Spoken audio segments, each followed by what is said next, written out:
What's up guys, this is Fahad from Tech Capital and this is the highly anticipated Samsung Galaxy Note 8.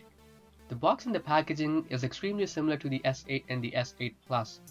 Inside we have the Note 8, some paperwork, SIM ejection toolkit, a wall charger, USB Type A to C converter, micro USB to C converter, headphones, USB cable, and extra tips for the S Pen.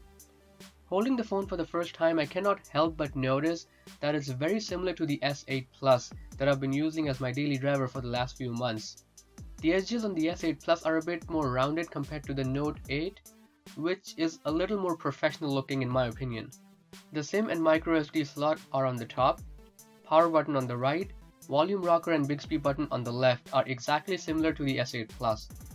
The speaker grill, USB Type-C port, microphone, and the S Pen are on the bottom as usual. The S Pen has a nice clicky feel to it, just like a normal ballpoint pen. The visible difference are the S Pen slots on the bottom between the Note 8 and the S8. This thing is a fingerprint magnet. After just handling the phone for a few minutes, I had a ton of fingerprints on the back.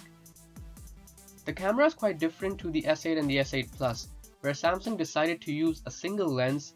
In the Note 8, they are using a dual lens camera on the back, with one wide-angle lens and the other being a telephoto lens. I'll be making a separate video explaining all the camera features of the Note 8, so make sure you guys stay tuned. The fingerprint scanner unfortunately is right next to the camera. Here's a quick comparison between the OnePlus 5 on the right and the Note 8 on the left. The OnePlus 5, although has a much smaller screen at 5.5 inches, is still a lot wider compared to the Note 8 because it has the 16:9 aspect ratio compared to the Note 8 which has the 18:9 aspect ratio. Personally, I like the 18:9 aspect ratio because holding the phone is a lot easier. The Note 8 comes with Exynos 8895 chip. In the US and China it comes with the Qualcomm Snapdragon 835, 64GB storage and 6GB RAM compared to 4GB on the S8. The Super AMOLED screen is 6.3 inches in size, 1440x2960 resolution with 521 ppi. It's also HDR10 compliant.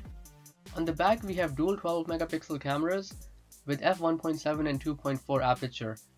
Both cameras in the back have optical image stabilization with 2x optical zoom. On the front we have an 8 megapixel camera with f1.7 aperture.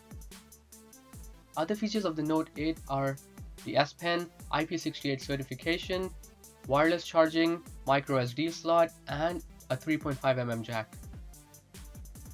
Booting the phone for the first time, let's see how much storage and memory we have out of the box.